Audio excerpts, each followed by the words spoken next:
Hello Triple S students. In this particular video, we will going to discuss about a very important topic that is biodiversity. But before that, I welcome you all in this educational platform named Triple S. हम लोग जो एक video series discuss कर रहे हैं that is on general issues on environment ecology biodiversity and climate change. बहुत सारी चीज़ें उसमें हमने अभी तक डिस्कस कर ली हैं और आज जो टॉपिक हम यहाँ पे डिस्कस करने वाले हैं that is probably the last topic and this is biodiversity. इसके बाद भी कुछ इंपॉर्टेंट चीज़ें मैं आपको बीच बीच में बताता रहूँगा, एमसीक्यूज को हम अटेम्प्ट करते रहेंगे, बट ये जो टॉपिक है वो इस सीरीज का ऑलमोस्ट लास्ट टॉपिक होगा दैट इज बायोडाइवर्सिटी। इस पर्टिकुलर टॉपिक में बहुत सारी चीज़ें आज हम डिस्कस करेंगे। हम इसमें अल्फा बीटा गामा बायोडाइवर्सिटी को डिस्कस करेंगे, बायोडाइवर्सिटी की और डिफरेंट थिंग्स को डिस्कस करेंगे, लाइक उनको प्रोटेक्ट कैसे किया जाए, उनको वो कॉज उनकी डिस्ट्रक्शन किस तरीके से हो रही है। ये सारी चीज़ें आज हमको इस पर्टिकुलर वीडियो में डिस्कस करनी है। बायोडाइवर्सिटी से अगर हम स्टार्ट करें तो जो टर्म है बायोडाइवर्सिटी वो किसने कॉइन करी थी सबसे पहले, so that is W.G. Roger उनका नाम है। और इस बायोडाइवर्सिटी वर्ड को पॉपुलराइज किसने करा था? एडवर्ड विल्सन ने। बायोडाइवर्सिटी की जब हम बात करते हैं तो ये दो वर्ड से मिलके बना हुआ है, बायो एंड डाइवर्सिटी। बायो का मतलब लाइफ, मतलब जो भी चीज लिविंग है उसको हम बायो में देखेंगे, और डाइवर्सिटी का मतलब कि वैरायटी। तो मतलब डिफरेंट वैरायटी ऑफ जो ऑर्गेनिजम्स होते हैं, लिविंग ऑर्गेनिजम्स होते हैं, चाहे प्लांट्स हैं, चाहे एनिमल्स हैं, इंसेक्ट्स हैं, बर्ड्स हैं, कोई भी है लिविंग ऑर्गेनिज्म, उन सबको हम कहाँ पे डिस्कस करते हैं? बायोडाइवर्सिटी में। सो एडवर्ड विल्सन ने क्या कहा था? Edward Wilson use the term biodiversity to describe the combined diversity at all levels of biological organisation. मतलब हम सेल के लेवल पे भी उसको स्टडी करते हैं, टिश्यू के लेवल पे, ऑर्गन सिस्टम, बॉडी, बहुत सारे डिफरेंट लेवल्स पे हम लोग बायोडाइवर्सिटी को स्टडी करते हैं। जब हम लोग इसकी डिफरेंट डिफरेंट टाइप्स होती हैं, अगर हम एक तरह से देखें तो इसको कैसे कैटेगराइज किया गया है? तीन टाइप में। एक को हम लोग बोलते हैं जेनेटिक डाइवर्सिटी, एक को हम लोग बोलते हैं स्पीशीज डाइवर्सिटी, और एक को हम लोग बोलते हैं इकोसिस्टम डाइवर्सिटी। तो सबसे पहले अगर मैं शॉर्ट में आपको ये बताऊं कि इन तीनों का मीनिंग क्या है, genetic diversity, species diversity and ecosystem diversity. Genetic diversity की जब हम बात करते हैं तो हम किसकी बात कर रहे हैं? जीन्स की। और जीन्स से क्या बना होता है? बहुत सारे जीन्स मिलके क्या बनाते हैं? DNA. So difference in the DNA among the individuals, उसकी वजह से क्या हमें मिलती है? Genetic diversity. अगर हम सपोज एक ऑर्गेनिज्म लेते हैं, सपोज हम मेज की बात करते हैं, ये यहाँ पर मेज है, आप देख रहे हो हमें यहाँ पर मेज तो है बट बहुत ज़्यादा डिफरेंट डिफरेंट कलर, जैसे ये वाला कुछ डिफरेंट टाइप है, ये डिफरेंट है, ये डिफरेंट है, ये हल्का सा डिफरेंट टाइप है। तो इसका मतलब ये क्या है? ऑर्गेनिज्म तो एक ही है तो मेज ही है, बट इसमें जो डीएनए है मेज के अंदर उसमें कुछ चेंजेस आ गई हैं। हल्का सा चेंज आने की वजह से, इसके जीन्स में हल्का सा चेंज आने की वजह से इसका जो हमें जो ये दिखती है वो किस तरीके से, थोड़ा सा डिफरेंट तरीके से दिखती है। सो इस टाइप को हम लोग क्या बोलते हैं? इस टाइप की चीज़ों को हम लोग बोलते हैं जेनेटिक डाइवर्सिटी। अगर हम लोग बात करें बैक्टीरियोफाज, बैक्टीरियोफाज जो होता है, बैक्टीरियोफाज एक बेसिकली वायरस होता है जो क्या करता है? बैक्टीरिया को खाता है, मतलब बैक्टीरिया को डाइजेस्ट करता है बेसिकली। तो इसमें 100 जीन्स होते हैं। इकोलाई की बात करें तो 4000 जीन्स। ड्रोसोफिला मिलानोगैस्टर अगर इसकी बात करें, बहुत ही इंपॉर्टेंट ऑर्गेनिज्म है। हम बायोलॉजी में काफ़ी ज़्यादा स्टडीज इस ऑर्गेनिज्म को लेके स्टडी करते हैं। इसमें 13,000 जीन्स होते हैं। और राइजा सेटाइवा, सबको पता है राइज हम लोग जो यूज़ करते हैं उसमें 32,000 to 50,000 जीन्स। और होमोसेपियंस की बात करें, अपनी खुद की बात करें, तो हम में 20,000 to 25,000 जीन्स होते हैं। ये आपको नंबर याद करने की ज़रूरत नहीं है, बट ह्यूमंस का याद कर लेना कि होमोसेपियंस जो होते हैं उनमें जो टोटल जीन्स होते हैं वो अप्रॉक्सीमेटली कितने होते हैं? 20,000 to 25,000 जीन्स होते हैं। तो इसके बेसिस पे क्या होती है? जेनेटिक डाइवर्सिटी होती है। उसके बाद सेकंड हम बात करते हैं स्पीशीज डाइवर्सिटी की। अब स्पीशीज डाइवर्सिटी में क्या आएगा? यहाँ पर आपको दो चीजें समझना बहुत ज्यादा जरूरी हैं। एक हमको पता होना चाहिए स्पीशीज इवननेस क्या होती है, और एक हमको पता होना चाहिए स्पीशीज रिचनेस क्या होती है। अगर हम यहाँ पे सबसे पहले स्पीशीज रिचनेस की बात करें तो क्या लिखा हुआ है? Number of species per unit area is called as species richness. आप लोग यहाँ पे कम्युनिटी 1 को ध्यान से देखो। अगर आप यहाँ पे ध्यान से देखोगे तो हमें यहाँ पे 4 डिफरेंट टाइप के स्पीशीज मिलेंगी। This one and this one, ये चार ही हैं जो हमें यहाँ पर, ये चार डिफरेंट टाइप की स्पीशीज हमें यहाँ पे देखने को मिलेंगी। तो या इसके अंदर कम्युनिटी वन में हमें चार डिफरेंट टाइप के स्पीशीज देखने को मिल रही हैं, और कम्युनिटी टू में अगर हम देखेंगे तो वहां पर भी हमको यही चार डिफरेंट टाइप की मिल रही हैं, दिस एंड दिस वन, यही चार टाइप की मिल रही हैं।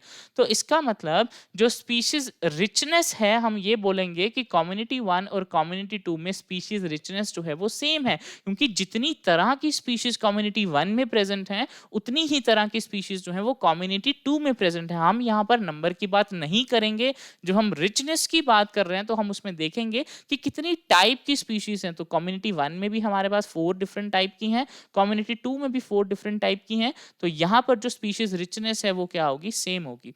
बट अगर हम लोग स्पीशीज इवननेस की बात करें तो इवननेस में क्या आता है, number of individuals of different species, number of individuals.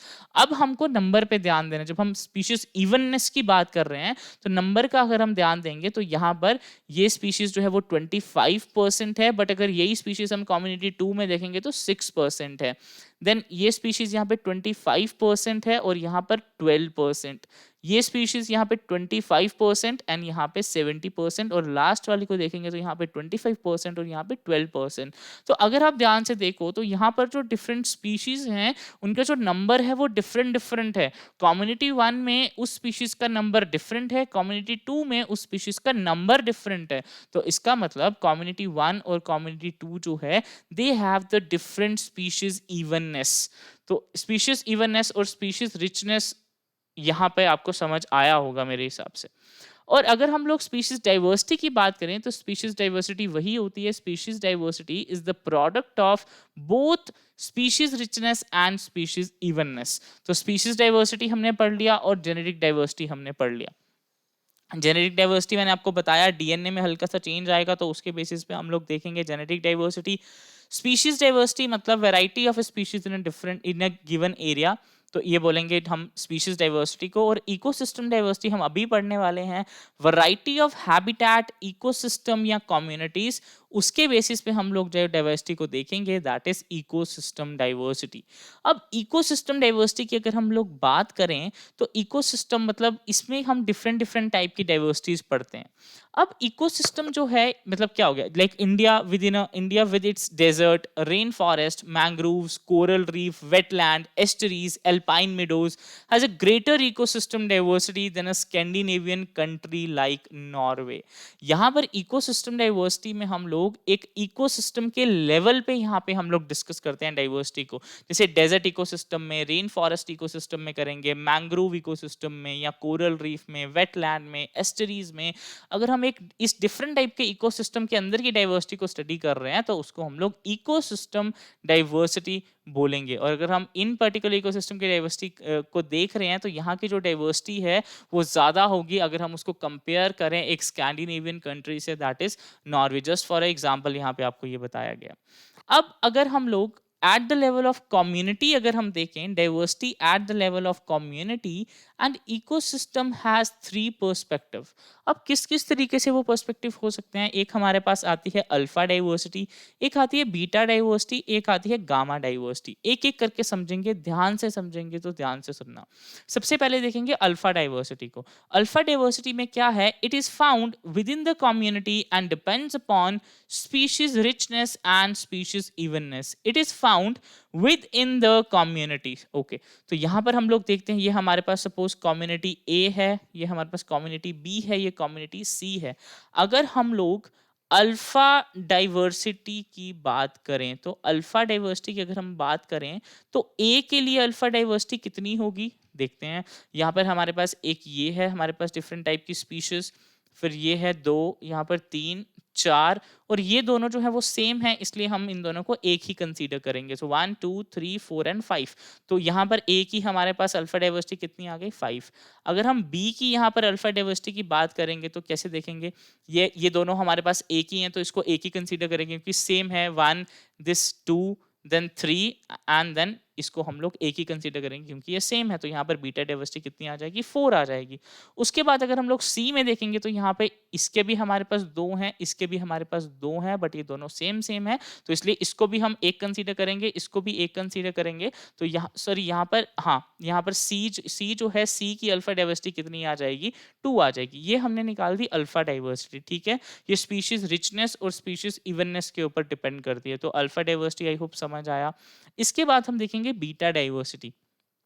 Beta diversity का मतलब है total number of species that are unique to each of the ecosystem being compared. Beta diversity जब भी हम बात करेंगे तो हम कोई दो डिफरेंट टाइप के इकोसिस्टम्स को हम वहां पर कंपेयर कर रहे होंगे, और उसके अंदर हम क्या देखेंगे, total number of species that are unique to each of the ecosystem being compared. Okay, तो हम लोग अब बात कर रहे हैं बीटा डाइवर्सिटी की। अगर हम लोग बीटा डाइवर्सिटी ए और बी में देखें, ए एंड बी इकोसिस्टम में अगर हम लोग बीटा डाइवर्सिटी को देखें तो किस तरह से देखेंगे, यहाँ पर ध्यान से समझना। अगर हम यहाँ पर देखेंगे तो हम यहाँ पर एक सेकंड में थोड़ा सा इसको इरेज कर लूँ। हाँ, हमें देखना है ए और बी में। अब जब हम ए और बी में देखेंगे तो आपको यहाँ पे देखना है कि कौन कौन सी यहाँ पर ऐसी स्पीशीज हैं जो यहाँ पर कॉमन नहीं है। सबसे पहले जो कॉमन है उसको हटा देंगे। ये वाली जो है ये यहाँ पर भी प्रेजेंट है, यहाँ पर भी प्रेजेंट है, ये हमारा नहीं आएगा, ये भी कैंसिल हो गया। ये हमारा यहाँ पर भी प्रेजेंट है, ये भी कैंसिल, और ये भी कैंसिल हो जाएगा। इसके अलावा ये वाला जो है ये भी कैंसिल हो जाएगा, ये भी कैंसिल हो जाएगा, क्योंकि ये दोनों में प्रेजेंट है। तो अगर हम लोग यूनिक की बात करें तो एक ये हमारे पास यूनिक है, एक ये हमारे पास यूनिक है, और एक ये हमारे पास यूनिक है। तो हम जिन दो इकोसिस्टम्स को कंपेयर कर रहे हैं उन दोनों के अंदर जितनी भी यूनिक स्पीशीज हैं उनको हम लोग क्या बोलेंगे, बीटा डाइवर्सिटी। तो ए और बी के केस में बीटा डाइवर्सिटी कितनी आएगी, ए और बी में जो बीटा डाइवर्सिटी आएगी दैट इज 3। अगर हम लोग B और C में बीटा डाइवर्सिटी निकालें, B और C में अगर हम लोग बीटा डाइवर्सिटी निकालें तो देखो कैसे करेंगे। यहाँ पर अब हमें क्या देखना, हमें B और C को देखना है। सबसे पहले देखो कि B और C में कॉमन कौन कौन से ऑर्गेनिजम्स हैं। अगर हम लोग B और C में देखेंगे तो ये B में भी प्रेजेंट है, ये C में भी प्रेजेंट है, ये हमारा कैंसिल हो गया, ये हमारा कैंसिल हो गया। इसके अलावा अगर हम देखेंगे और कुछ भी कॉमन नहीं है तो हमारी बीटा डाइवर्सिटी कैसे आ जाएगी, ये हमारे पास 1 हो गया, ये हमारे पास 2 हो गया, ये दोनों तो सेम ही है तो इसको एक ही कंसीडर करेंगे, 3 हो गया, और ये हमारे पास क्या हो गया, 4 हो गया, क्योंकि ये दोनों सेम ही है। तो 4 यूनिक स्पीशीज यहाँ पर प्रेजेंट हैं।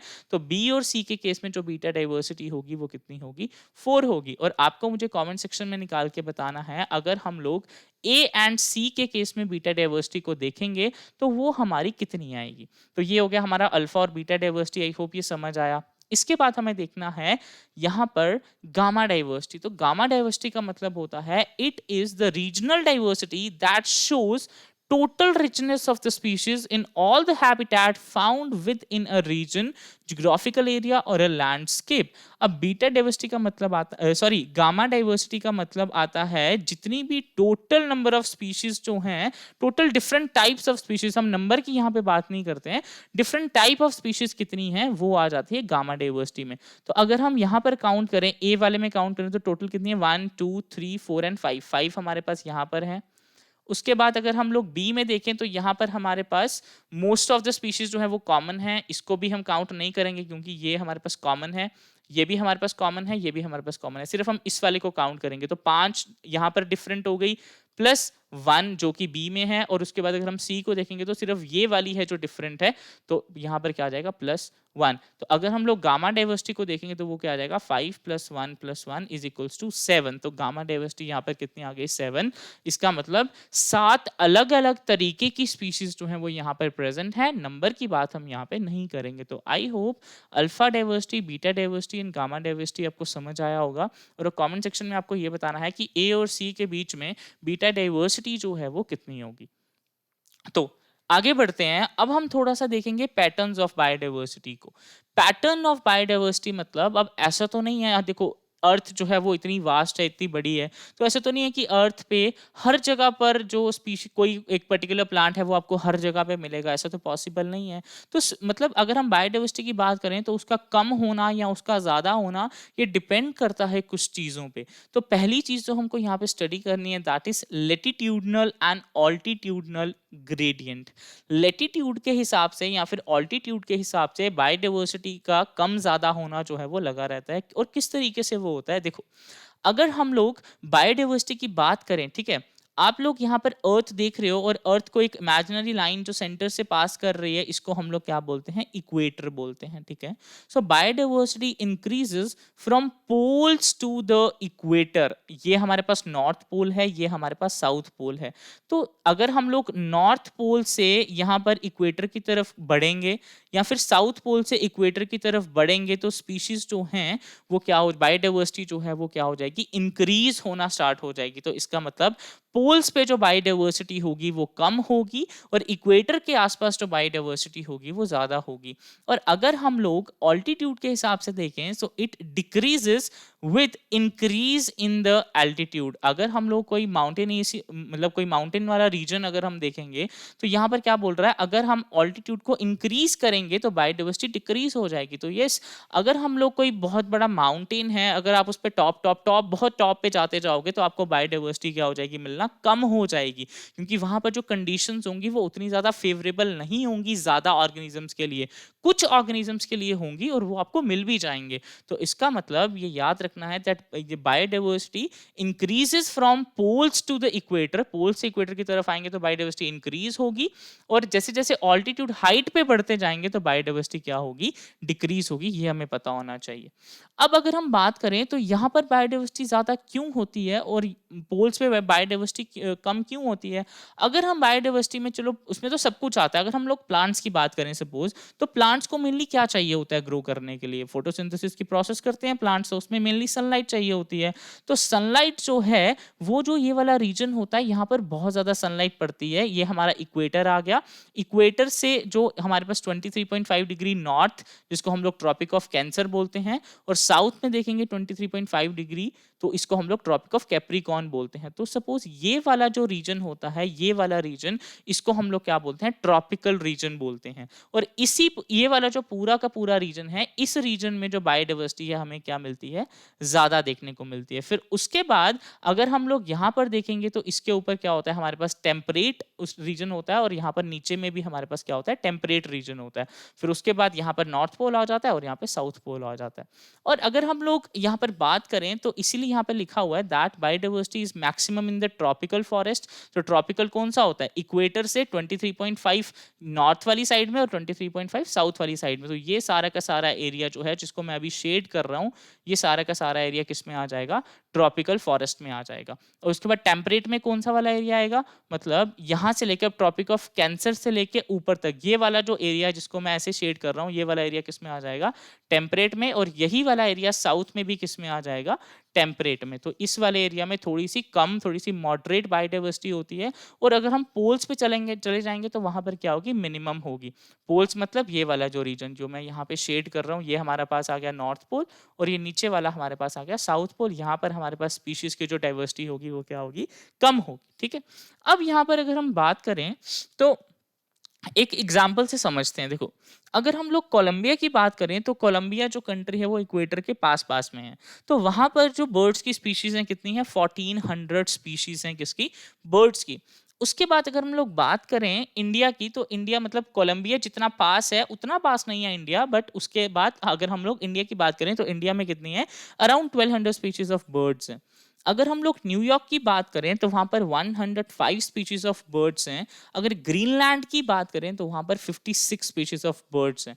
तो यहीं से हमें पता चल जाता है कि जिस तरीके से हम इक्वेटर से दूर दूर जा रहे हैं, जैसे कोलंबिया देखेंगे, इंडिया देखेंगे, न्यूयॉर्क देखेंगे, देन ग्रीनलैंड देखेंगे, जिस तरीके से हम लोग ऊपर ऊपर चलते जा रहे हैं तो बर्ड्स की स्पीशीज जो है वो क्या होती जा रही है, बहुत ही कम होती जा रही है।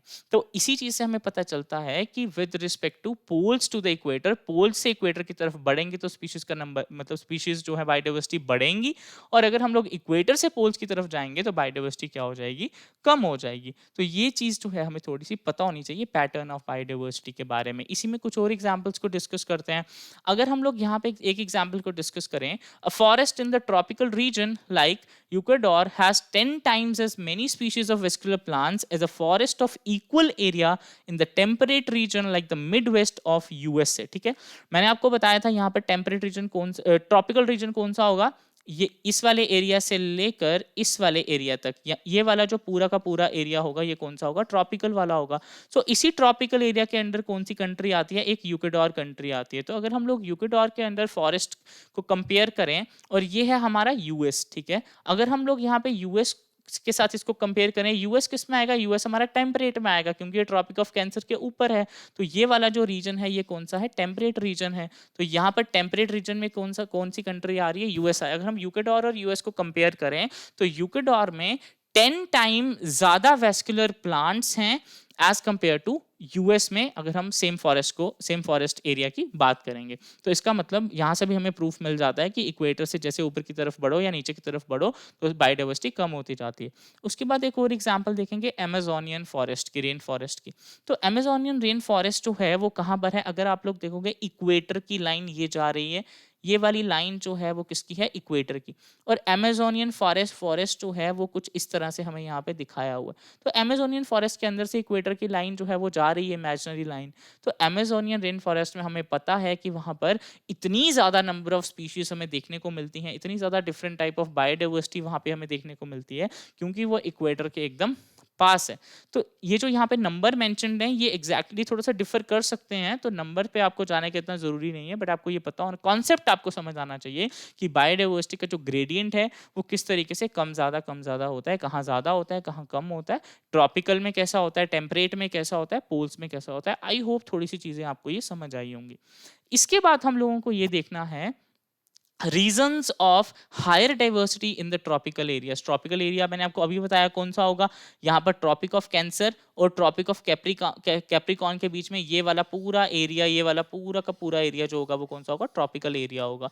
तो ट्रॉपिकल एरिया में यहाँ पर हमें ज्यादा बायोडाइवर्सिटी क्यों देखने को मिलती है, यहाँ पर कुछ उसके बहुत सारे फैक्टर्स हैं, जैसे frequent glaciation, no unfavourable season, यहाँ पे कोई भी अनफेवरेबल सीजन, मतलब जनरली फेवरेबल सीजन ही यहाँ पर रहते हैं, कोई ऐसी चीजें यहाँ पर नहीं हो जाती, बहुत ही अनफेवरेबल सी चीजें यहाँ पर नहीं हो जाती। एनवायरनमेंट की स्टेबिलिटी होती है, स्पीशिएशन होती है, डिफरेंट टाइप ऑफ स्पीशीज यहाँ पे प्रेजेंट होती हैं, सोलर एनर्जी इनको ज्यादा मिलती है। तो उसके बेसिस पे ये बस कुछ फैक्टर्स हैं जिनको आपको थोड़ा सा आइडिया होना चाहिए कि हाँ अगर ट्रॉपिकल एरियाज की हम लोग बात कर रहे हैं, वहां पर अगर ज्यादा वहां पर डाइवर्सिटी है तो क्यों ज्यादा वहां पर डाइवर्सिटी है, ये आपको थोड़ा सा आइडिया होना चाहिए। अब उसके बाद बात आती है causes of biodiversity losses. Biodiversity loss की अगर हम लोग बात करें तो इसी पर्टिकुलर टॉपिक से एक जेकेपीएससी का जो लास्ट एग्जाम हुआ था उसमें एक क्वेश्चन आया था जो कि था एलियन स्पीशीज इन्वेजन वाले सब टॉपिक से। अभी मैं थोड़ी देर में आपको वो बताऊंगा, तो इसको एक एक करके याद करते हैं। ठीक है, जब हम लोग बायोडाइवर्सिटी लॉस की बात करते हैं ना तो उसके 4 मेन कॉजेज होते हैं, जिसको हम लोग इससे भी रिप्रेजेंट करते हैं the evil quartet. Evil quartet में जो 4 मेन कॉजेज आते हैं कौन से, habitat loss and habitat fragmentation, then over exploitation, alien species invasion and coextinction. तो इन्हीं चारों को अब हम पढ़ेंगे ध्यान से और एक एक करके इनकी एग्जांपल्स को भी स्टडी करेंगे, क्योंकि इन्हीं की एग्जांपल से लास्ट टाइम एक क्वेश्चन जो था वो पूछा गया था और वो क्वेश्चन जो था वो एनसीईआरटी से था, क्लास 12th की। ओके, सो हैबिटेट लॉस या फ्रेगमेंटेशन की बात करें तो आजकल जिस तरीके से पॉपुलेशन इंक्रीज होते जा रही है उसकी वजह से क्या हो रहा है, ज्यादा लोग अर्बनाइज होने की कोशिश कर रहे हैं। मतलब जो भी सिटी वाले एरियाज हैं उसमें ज्यादा से ज्यादा पॉपुलेशन आती जा रही है। सिटी अगर पहले सपोज इतने से ही एरिया में थी तो अब वो लोग एक्सपैंड हो रही है, धीरे धीरे वो इस तरह से एक्सपैंड होती जा रही है, ज्यादा बढ़ती जा रही है, क्योंकि लोग जो है वो वहां पर शिफ्ट कर रहे हैं, जिसकी वजह से वहां के रिसोर्सेज पे इफेक्ट पड़ रहा है, वहां की जो बायोडाइवर्सिटी है उस पर इफेक्ट पड़ रहा है। अगर हम लोग ट्रॉपिकल रेन फॉरेस्ट की बात करें तो एक टाइम ऐसा था जब 14% ऑफ द अर्थ जो था, ट्रॉपिकल रेन फॉरेस्ट जो थे वो कितना ऑक्यूपाई करते थे, 14% ऑफ द अर्थ। बट अगर हम आज बात करें तो सिर्फ 6% ऑफ लैंड एरिया ही जो है वो ट्रॉपिकल रेन फॉरेस्ट वहाँ पे ऑक्यूपाई करते हैं। तो ये एक एग्जाम्पल है। तो हैबिटेट लॉस पे अगर हम लोग एक उसकी अगर हम लोग एग्जाम्पल स्टडी करें, so that is a very good example is the Amazon rain forest. और यही अमेजॉन रेन फॉरेस्ट जो है, यहाँ पर जो आप देख रहे हो, यहाँ पर ये जो डार्क ग्रीन कलर में जिसको शेड किया हुआ है, यही क्या है, अमेजॉन रेन फॉरेस्ट है। और ये अमेजॉन रेन फॉरेस्ट जो है, इसको ही क्या बोलते हैं, lungs of the planet earth. ये क्वेश्चन भी हमें आ सकता है कि हम लोग जो हमारा प्लैनेट है अर्थ, lungs of that planet earth हम लोग किसको बोलते हैं, तो किसको बोलते हैं, अमेजॉन रेन फॉरेस्ट। क्योंकि यहाँ पर इतनी ज्यादा नंबर ऑफ स्पीशीज हैं, यहाँ पर इतना ज्यादा एक्सचेंज ऑफ गैसेज होता है, जिसकी वजह से इसको हम लोग लंग्स ऑफ द प्लैनेट बोलते हैं। सो ये हमारा पहला हो गया क्या, हैबिटेट लॉस। उसके बाद आ गया ओवर एक्सप्लॉइटेशन। अब इसकी दो बहुत ज्यादा इंपॉर्टेंट एग्जांपल्स हैं। ओवर एक्सप्लॉइटेशन, किसी चीज को एक्सप्लॉइट करना, किल करना अपने यूज के लिए, कमर्शियल यूज के लिए, फूड पर्पस के लिए, बट उसको ओवर कर देना। जब हम ओवर कर देते हैं तो ऑब्वियसली किसी भी चीज को ओवर कर देंगे तो वो हमारे लिए हार्मफुल हो ही जाएगी। तो इसका मतलब over exploitation reduces the size of population of any particular species, as a result it becomes endangered और वल्नरेबल और facing a threat of extinction. और यहाँ पे अगर हम बात करें जैसे एनिमल्स की हंटिंग करना, मेडिसिनल प्लांट्स को कलेक्ट करना, मतलब इतना कलेक्ट करना कि वो खत्म ही हो जाए, ओवर एक्सप्लॉइट कर देना किसी चीज को। तो इसमें हमारे पास दो इंपॉर्टेंट एग्जांपल्स हैं। The one is Steller sea cow, ये वाली जो आप यहाँ पर पिक्चर देख रहे हो, ये जो पर्टिकुलर ऑर्गेनिज्म है ये जो है वो एक्सटिंक्ट हो गया है। Then we have one more, that is passenger pigeon. ये जो आप लोग इस पिक्चर में देख रहे हो, ये दोनों के दोनों ऑर्गेनिज्म जो है वो एक्सटिंक्ट हो गए हैं बिकॉज ऑफ ओवर एक्सप्लॉइटेशन। और ओवर एक्सप्लॉइटेशन किसके द्वारा, ह्यूमंस के द्वारा। तो ये क्वेश्चन हमें आ सकता है कि हमें कुछ ओवर एक्सप्लॉइटेशन के रिगार्डिंग क्वेश्चन होगा, कुछ एक्सटिंक्ट वहां पे स्पीशीज का नाम लिखा होगा, जिसमें से हो सकता है पैसेंजर पिजन या स्टेलर सी काउ का एग्जांपल मेंशन्ड हो और हमें इसको चूज करना पड़े। ऐसा क्वाइट पॉसिबल है, हो सकता है। हाँ, अब बात आती है एक और इंपॉर्टेंट सब टॉपिक की, जिसमें से JKPSI में लास्ट टाइम क्वेश्चन आया था, that is alien species invasion. Invasion करना मतलब किसी चीज को इन्वेड करना, किसी चीज पे कब्जा करना, वो हो गया इन्वेजन। अब एलियन स्पीशीज मतलब कोई बाहर की स्पीशीज जो हमारे यहाँ की नेटिव नहीं है, ऐसी स्पीशीज को किसी ऐसी जगह पे लाना जो वहाँ की नेटिव नहीं है, और फिर वही स्पीशीज वहाँ पे आके इन्वेड कर ले, जो वहाँ पे पहले से रह रहे ऑर्गेनिजम्स हैं उन्हीं को मार के खुद इन्वेड कर ले, खुद डोमिनेंट हो जाए, उस चीज को हम लोग बोलते हैं एलियन स्पीशीज इन्वेजन। अब इसमें कुछ एग्जाम्पल्स हैं जो इंपॉर्टेंट है हमें देखनी है। सबसे पहले अगर मैं बात करूं तो एक फिश है, दैट इज नाइल पर्च। ये जो फिश है इसका क्या नाम है, नाइल पर्च। ये जो फिश है इसको कहाँ इंट्रोड्यूस किया गया, लेक विक्टोरिया, एक विक्टोरिया लेक है ईस्ट अफ्रीका में, वहां पर इस फिश को इंट्रोड्यूस किया गया। बट इस फिश को इंट्रोड्यूस करने के बाद क्या हुआ, वहां पर यहाँ ये जो किकलिड फिश थी, ये वाली जो आप फिश देख रहे हो ब्यूटीफुल सी फिशेस, यहाँ पर इन फिशेस का क्या हो गया, एक्सटिंक्शन हो गया। मतलब ये वाली फिशेस वहां पर खत्म हो गई, क्योंकि ये जो पर्टिकुलर फिश थी इसने उस एरिया को ऑक्यूपाई कर लिया, और इन ये वाली जो फिशेस थी इनको नहीं ग्रो होने दिया। तो अल्टीमेटली ये फिशेस जो है वो क्या हो गए, इनको एक्सटिंक्ट होना पड़ा, क्योंकि इतना ज्यादा डोमिनेंट एलियन स्पीशीज वहां पर आ गया था। तो ये एक एग्जाम्पल है। ये हमें पूछी नहीं थी, ये वाली नहीं पूछी थी, जो पूछी थी वो अभी बताऊंगा। और इसके अलावा अगर हम कुछ बात करें, जैसे पार्थेनियम है, अगर हम लोग कैरेट ग्रास पार्थेनियम की बात करें, अभी आप बाहर जाओगे घर से थोड़ा सा घूम के आओगे, आपको जरूर रास्ते में ये पार्थेनियम ग्रास दिखेगा। लेंटेना है जिसको वीड बोलते हैं, लेंटेना कैमेरा, ये भी हमें दिख जाएगी। वाटर हाइसिंथ, आइकोर्निया, ये कुछ ऐसी स्पीशीज हैं जिन्होंने यहाँ की नेटिव स्पीशीज को क्या कर दिया है, एक्सटिंक्ट कर दिया है, और खुद ही सारा का सारा एरिया जो है वो ऑक्यूपाई कर लिया है। इसके बाद बात आती है एक इंपॉर्टेंट एग्जांपल की, जो क्वेश्चन हमें JKPSI में आया था, that is African catfish is posing a threat to native catfish. हमें एक क्वेश्चन था जिसमें उस क्वेश्चन में कैटफिश के बारे में बातें हो रही थी बहुत ज्यादा, कि कैटफिश जो है, इंडिया की जो कैटफिश है वो बाहर की कैटफिश आने की वजह से एक्सटिंक्ट हो गई है। तो वहां पर हमें ये बताना था कि वो किसकी वजह से हुई है, क्या वो एलियन स्पीशीज इन्वेजन है, या फिर ओवर एक्सप्लॉइटेशन है, या फिर हैबिटेट लॉस है, या फिर वो को एक्सटिंक्शन है। तो हमें ये चूज करना था। तो इसका जो राइट आंसर आना था वो आना था एलियन स्पीशीज इन्वेजन, क्योंकि अफ्रीकन कैटफिश जो है ये क्लैरियस गैरीपाइनस, जब इस पर्टिकुलर फिश को इंडिया में इंट्रोड्यूस किया गया तो उसकी वजह से जो इंडिया की नेटिव कैटफिश थी दैट इज क्लैरियस बैटेरेकस, ये वाली जो स्पीशीज थी ये खत्म होना स्टार्ट हो गई। तो इसका मतलब यहाँ पर ये किसकी वजह से हुआ? Because of alien species. एक एलियन स्पीशीज की हमने एंट्री करवाई, उसकी वजह से इन्वेजन हो गया और उसकी वजह से ये प्रॉब्लम हमें देखने को मिली। सो इसका मतलब यहाँ पर क्या आंसर आना था? Alien species invasion. तो इसी तरीके से सारी की सारी एग्जाम्पल्स इंपॉर्टेंट हैं, एटलीस्ट पता होनी चाहिए कि कौन सी एग्जाम्पल जो है वो किसकी वजह से वहां पर बायोडाइवर्सिटी का लॉस हो रहा है। उसके बाद नेक्स्ट एग्जांपल आती है को एक्सटिंक्शन। को एक्सटिंक्शन, को का मतलब हो गया साथ में, जब साथ में किसी चीज का एक्सटिंक्शन हो जाता है। तो साथ में अगर हम बात करें, साथ में एक्सटिंक्शन तब होगा कोई ऐसे दो ऑर्गेनिज्म जब वो एक दूसरे पे बहुत ज्यादा डिपेंड करते होंगे, एक दूसरे के बिना सर्वाइव ही नहीं कर सकते होंगे। वो जो ऑर्गेनिजम्स होंगे उनमें से अगर एक में भी प्रॉब्लम आ जाएगी तो उसकी वजह से दूसरा ऑर्गेनिज्म भी जो है वो क्या हो जाएगा? किल हो जाएगा और फाइनली एक्सटिंक्ट हो जाएगा। मतलब ऐसे organism certain obligatory mutualistic relationship, मतलब ऑब्लिगेटरी मतलब जरूरी, म्यूचुअलिस्टिक मतलब एक दूसरे पे डिपेंड है, ऐसे रिलेशनशिप जो जिनको डिपेंड होके ही रहना है, जो ऐसे नहीं रहेंगे, जो डिपेंड होके ही अच्छे से सर्वाइव करेंगे। तो उसके केस में अगर एक भी ऑर्गेनिज्म जो है वो एक्सटिंक्ट हो जाता है या उसमें कुछ प्रॉब्लम आ जाती है तो दूसरा भी ऑटोमेटिकली जो है वो किल हो जाएगा। So when a host fish species become extinct, its unique assemblage of parasites also meet the same fate। अगर कोई फिश है जिसपे पैरासाइट्स रहते हैं, अगर वो फिश ही एक्सटिंक्ट हो जाएगी तो वो पैरासाइट्स भी नहीं मतलब सर्वाइव कर पाएंगे। एक और एग्जांपल आती है को इवॉल्व्ड प्लांट पॉलिनेटर। एक अगर हम लोग प्लांट की बात करें, यूका प्लांट की अगर हम लोग बात करें तो उसके ऊपर एक यहाँ पे ऑर्गेनिज्म है दैट इज प्रोनुबा यूकासेला। ये आप लोग जो देख रहे हो ना, ये इंसेक्ट जो है, ये इंसेक्ट, तो ये क्या करते हैं? ये म्यूचुअलिस्टिक रिलेशनशिप में रहते हैं, एक दूसरे के साथ रहते हैं, और ये जो इंसेक्ट है ये हेल्प करता है किसमें? पॉलिनेशन करने में। तो ये दोनों जो हैं, इसकी ये किसकी एग्जांपल है? Extinction of one invariably leads to the extinction of the other. तो ये चीज जो है यहाँ पर एक ऑर्गेनिज्म की एक्सटिंक्शन हुआ, उसकी वजह से दूसरे का भी एक्सटिंक्शन जो है वो हो जाता है। सो ये हमें चीजें पता होनी चाहिए। ये एग्जांपल्स जो हमने अभी तक डिस्कस करी, हैबिटेट लॉस का थोड़ा सा आइडिया होना चाहिए, ओवर एक्सप्लॉइटेशन की एग्जांपल्स, एलियन स्पीशीज की एग्जांपल्स और को एक्सटिंक्शन की एग्जांपल, थोड़ा सा आइडिया हमें होना चाहिए। इसके बाद एक और इम्पॉर्टेंट टॉपिक आता है, why should we conserve biodiversity. हमें बायोडाइवर्सिटी को कंजर्व क्यों करना है, क्या जरूरी है बायोडाइवर्सिटी को कंजर्व करना। अब इसकी भी अगर हम लोग बात करें तो तीन कैटेगरीज हैं। एक हमारे पास है नैरो यूटिलिटेरियन, देन है हमारे पास broad utilitarian, then ethical argument.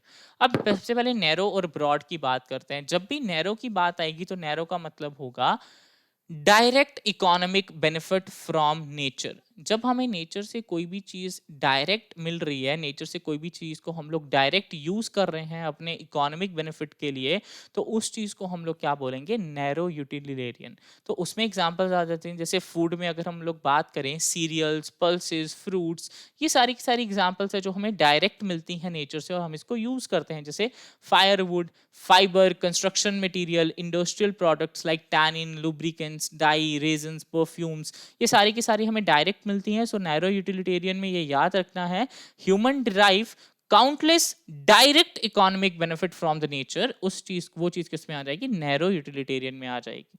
जैसे अगर हम लोग बात करें, सो मतलब अगर हम मेडिसिन की बात करें, so most of the medicine जो हैं वो हमें डायरेक्टली प्लांट से मिलती हैं, कुछ एनिमल से मिलती हैं, सो डायरेक्ट हैं वो चीज़ें और हम उनको इकोनॉमिक बेनिफिट के लिए यूज़ कर रहे हैं, तो नैरो यूटिलिटेरियन।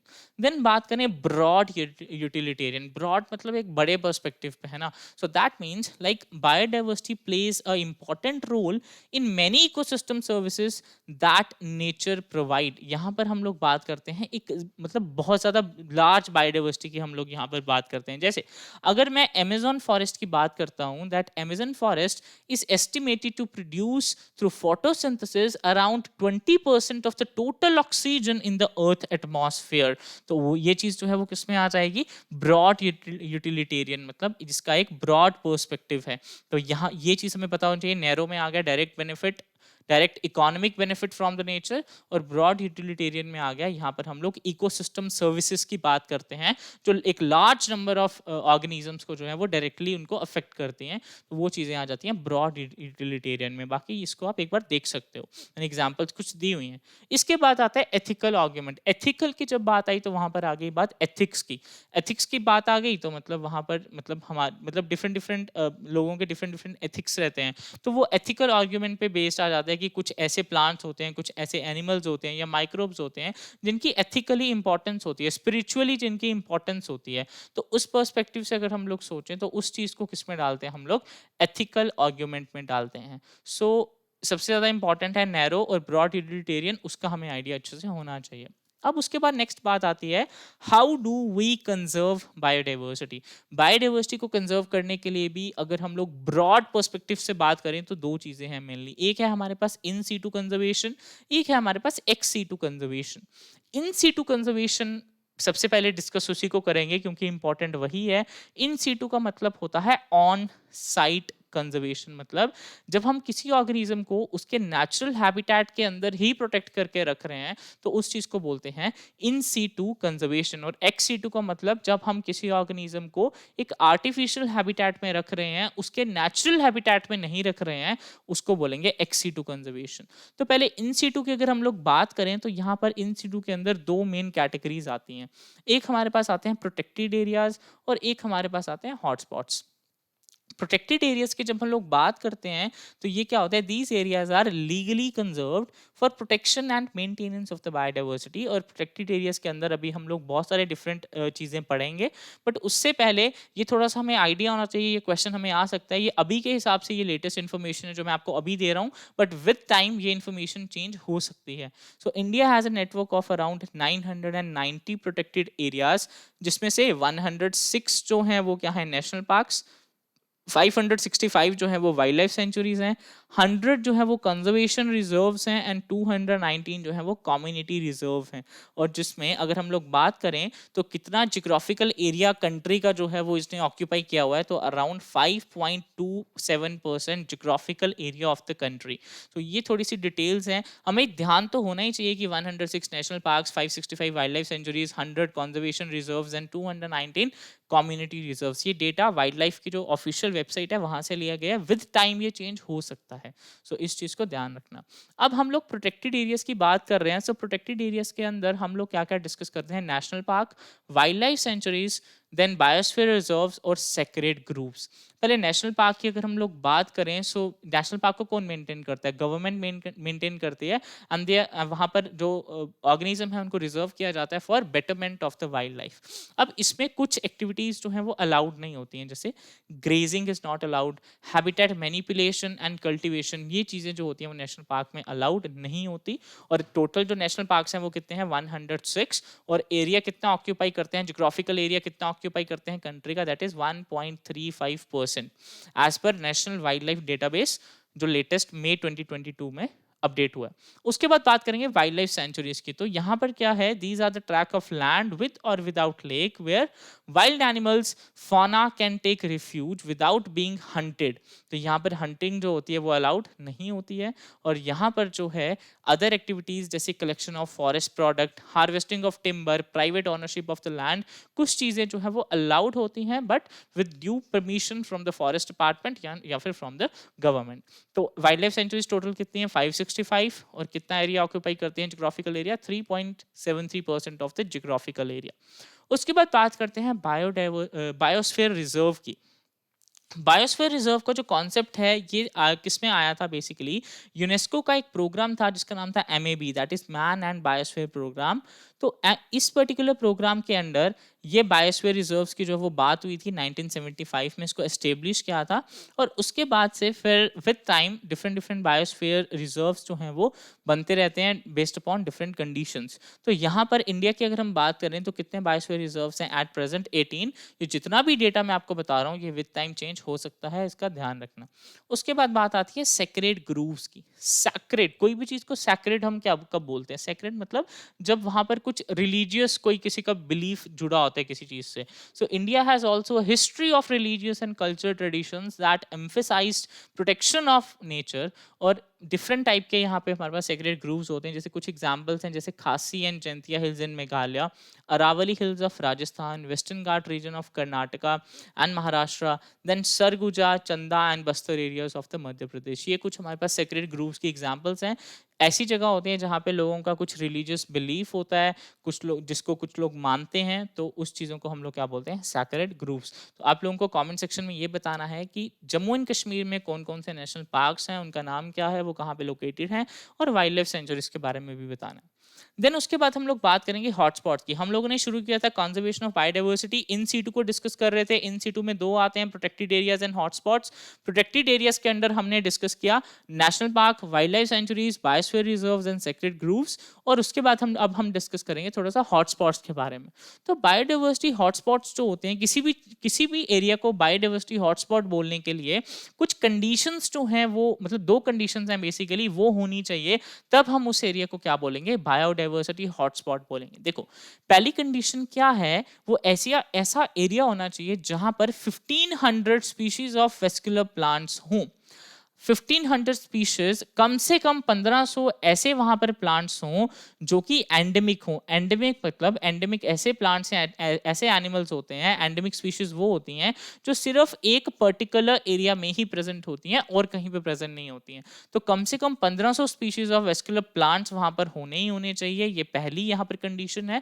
और सेकेंड कंडीशन है कि दैट इट मस्ट कंटेन 30% और less of its original habitat. मतलब जो भी वो एरिया है उसका 70% जो उसका वहां पर वेजिटेशन है वो लॉस हो गया होना चाहिए, वो खत्म हो गया हो, 70% उसका खत्म हो गया हो, और सिर्फ 30% ही जो है वो वहां पर, अप्रोक्सीमेट 30% ही जो है वहां पर उसका नेचुरल हैबिटेट जो है वो वहां पर बचा हो. जो वहां का नेचुरल चीजें थी वो सिर्फ 30% ही बची हो, 70% खत्म हो गई हो. ये एक कंडीशन. और दूसरी कंडीशन, वहां पे 1500 स्पीशीज ऑफ वेस्कुलर प्लांट्स जो हैं वो हों और जो कि एंडेमिक हो, मतलब और कहीं पे वो प्रेजेंट नहीं हो. तो ये दो कंडीशन हमें पता होनी चाहिए. इन दो कंडीशन से रिलेटेड क्वेश्चन घूम के आ सकता है. अगर हम लोग इंडिया की बात करें, मतलब पूरे वर्ल्ड की बात करें, तो मतलब अराउंड 36 बायोडाइवर्सिटी हॉटस्पॉट्स में से हमारे इंडिया में टोटल कितने बायोडाइवर्सिटी हॉटस्पॉट्स हैं? 4. The Himalayas, the Western Ghats, the Indo Burma region and the Sundaland. अब ये जो सुंडालैंड है, ये एक एरिया है जिसमें डिफरेंट कंट्रीज आते हैं, जिसमें इंडोनेशिया का कुछ वेस्ट पार्ट भी आता है, देन मलेशिया का कुछ पार्ट आता है, ब्रुनेई का कुछ पार्ट आता है. हमें इंडिया के पर्सपेक्टिव से देखना है. तो इंडिया में the part of the India that falls in the Sundaland hotspot is the Nicobar island. जो अंडमान निकोबार आइलैंड में से जो निकोबार आइलैंड्स हैं, वो किस में आते हैं? सुंडालैंड बायोडाइवर्सिटी हॉटस्पॉट के अंडर, इंडिया के अंदर जो आते हैं. सो ये चार जो है वो इंडिया के हॉटस्पॉट्स हैं, ये हमें पता होना चाहिए. तो ये हमने पढ़ लिया. क्या पढ़ लिया हमने? इन सिटू कंजर्वेशन पढ़ लिया, जिसको हम लोग नेचुरल हैबिटेट में प्रिजर्व कर रहे थे. अब हम लोग पढ़ेंगे यहाँ पर एक्स सिटू कंजर्वेशन. मतलब इसका मतलब होता है कि आर्टिफिशियल हैबिटेट में. जैसे अगर हम लोग बात करें, जैसे ऑफ साइड कलेक्शंस होती है, जैसे बोटेनिकल गार्डन्स में हम लोग कुछ कोई भी प्लांट स्पीशीज को वहाँ पर ग्रो करवाते हैं. जूलॉजिकल पार्क में अपनी मर्जी से एनिमल स्पीशीज को रखते हैं. वाइल्ड लाइफ सफारी पार्क्स होते हैं, तो एक्वेरियम्स होते हैं. ये सारी चीज़ें जो हैं ये क्या होती हैं? Ex situ. यहाँ पर नेचुरल हैबिटेट नहीं मिल पाता उस ऑर्गेनिज्म को. फिर जीन बैंक की अगर हम लोग बात करें, कुछ ऐसे इंस्टीट्यूट्स होते हैं जहाँ पर हम लोग बहुत सारे प्लांट्स के सीड्स को कलेक्ट करके रखते हैं. तो ये सारी चीज़ें जो है वो क्या आ जाती हैं? एक्स सिटू में आ जाती हैं. ठीक है, तो ये हो गया हमारा कॉन्जर्वेशन के बारे में. इसके बाद थोड़ी सी दो तीन चीजें इंपॉर्टेंट हैं जो हमें पता होनी चाहिए. रेड डेटा बुक के बारे में हमने पढ़ा था प्रीवियस वीडियो में. यहाँ पर थोड़ा सा आपको ये बताना था कि ग्रीन डेटा बुक क्या होती है. एक बुक होती है जिसको ग्रीन डेटा बुक बोलते हैं. इसमें क्या होता है? It is a catalog giving information on the rare plants growing in the protected areas और botanically gardens only. Green data book में ऐसा रिकॉर्ड होता है, कुछ ऐसे रेयर प्लांट्स का वहाँ पर रिकॉर्ड होता है जिनको प्रोटेक्टेड एरियाज में ग्रो करवाया जाता है या फिर बोटेनिकल गार्डन्स में ग्रो करवाया जाता है. और ग्रीन डेटा बुक जो है उसको कौन मेंटेन करता है? वर्ल्ड बैंक ग्रुप जो है वो मेंटेन करता है. बट अगर हम लोग रेड डेटा बुक की बात करें, तो रेड डेटा बुक जो है उसको कौन मेंटेन करता है? तो उसको करता है IUCN. तो ये हमें पता होना चाहिए. ग्रीन डेटा बुक को कौन मेंटेन करता है? World bank group. और रेड डेटा बुक को कौन करता है? IUCN. उसके बाद बात करें साइलेंट वैली ऑफ केरला. अब ये जो है एक नेचुरल ट्रॉपिकल रेन फॉरेस्ट है जहाँ पर बहुत ज़्यादा रिच बायोडाइवर्सिटी है. बट इसको साइलेंट क्यों बोलते हैं? क्योंकि यहाँ पर जो ये सीकैट्स होते हैं, जो कि जिनको हम लोग चर्पिंग सीकैट्स बोलते हैं, वो यहाँ पर मिसिंग होते हैं। That is why it is called silent, because of the absence of these insects. ये जो इंसेक्ट हैं ये यहाँ पर नहीं प्रेजेंट होते, जो कि मतलब ये इंसेक्ट लाइक आवाज करते ही रहते हैं, बट यहाँ पर ये प्रेजेंट नहीं होते। इसकी वजह से इसको हम लोग क्या बोलते हैं, साइलेंट वैली। और ये भी पता होना चाहिए कि फर्स्ट नेशनल पार्क जो था वो इंडिया में कब एस्टेब्लिश हुआ था, इन 1935, जिसको तब क्या बोलते थे, हेलेस नेशनल पार्क बोलते थे, बट अब इसको बोलते हैं जिम कॉर्बेट नेशनल पार्क। और इसकी लोकेशन भी पता होना चाहिए, that is in the Uttarakhand in the Nainital district in Ramnagar. तो ये आइडिया हमें थोड़ा सा होना चाहिए। And last but not the least, यहाँ पर कुछ इंपॉर्टेंट डेज के बारे में हमें इंफॉर्मेशन दी गई है। सारे के सारे इंपॉर्टेंट डेज आपको लर्न करना ज़रूरी नहीं है। जो जो आपको लगता है कि जो जो आप इसको एक बार रीड करो, जो जो आपको लगता है कि इंपॉर्टेंट है, उन उन चीज़ों को आप देख सकते हो। जैसे यहाँ पर वेटलैंड डे है, जिसकी वर्ल्ड में ज़्यादा जिन चीज़ों की इंपॉर्टेंस है उन चीज़ों को थोड़ा सा देख सकते हैं। जैसे अगर हम लोग अभी सितंबर का बात करें तो यहाँ पर हमें ये पता होना चाहिए 16 को जैसे ओजोन लेयर था। आज की हम लोग बात करें जिस दिन हम ये वीडियो बना रहे हैं, दैट इज 27, तो आज है हमारा वर्ल्ड टूरिज्म डे। तो यहाँ से आप एक आइडिया रख सकते हो, क्योंकि ये मंथ वाइज यहाँ पे डिस्क्रिप्शन दी हुई है ना, तो थोड़ा सा कंपैरेटिवली हम इसको देख सकते हैं कि कौन से मंथ में कौन कौन से डेज हैं और उनसे उसमें से कौन कौन से इंपॉर्टेंट है, थोड़ा सा आइडिया ले सकते हैं। So this is about the biodiversity topic. बहुत सारी चीज़ें हमने यहाँ पे डिस्कस करी हैं, स्टार्टिंग से हमने डिस्कस करना शुरू किया था और बहुत ज़्यादा चीज़ें यहाँ पे डिस्कस कर ली हैं। आप लोग अगर कुछ चीज़ें समझ कम आई हैं तो वीडियो को एक बार दोबारा से देखना, ताकि वो चीज़ें क्लियर हो जाएं। और इसके बाद ये यहाँ पर हमारा ये टॉपिक जो था वो तो ऑलमोस्ट कंप्लीट हो गया है। और इसके बाद हम देखो ट्राई करेंगे कुछ MCQs वगैरह मैं आपको देता रहूँगा बीच में, और कुछ इंपॉर्टेंट इन्फॉर्मेशन होगी, कुछ रिसेंट अपडेट होगी इस टॉपिक के रिगार्डिंग, तो वो भी मैं आपसे शेयर कर दूंगा। So thank you so much all of you. So now we will meet in the next video probably. So bye bye, good luck, all the best.